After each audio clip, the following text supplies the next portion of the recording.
La diplomatie des blouses blanches s'est heurtée à l'hostilité d'un président.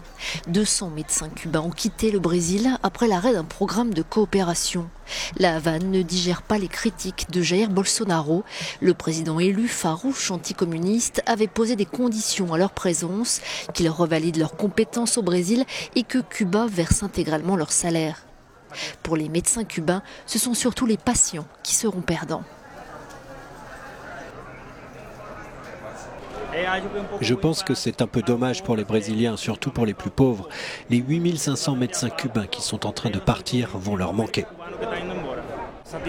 Je suis content d'avoir rempli nos objectifs ici au Brésil. On voulait toucher le cœur de chaque personne qui venait en consultation. Je vous embrasse tous et je vous remercie. Plus de 113 millions de Brésiliens ont été soignés depuis la création de ce programme en 2013, des soins médicaux essentiels pour l'association des maires brésiliens. Mais pour Jair Bolsonaro, les médecins cubains sont soumis à des conditions d'esclavage. Cuba ne verse en effet que 30% de leur salaire et ils ne peuvent faire venir leur famille. Les médecins et ambulanciers cubains travaillent aujourd'hui dans 67 pays. Le programme Plus de médecins est né après la révolution cubaine. C'est la principale source de revenus de l'île, un peu plus de 9 milliards d'euros par an.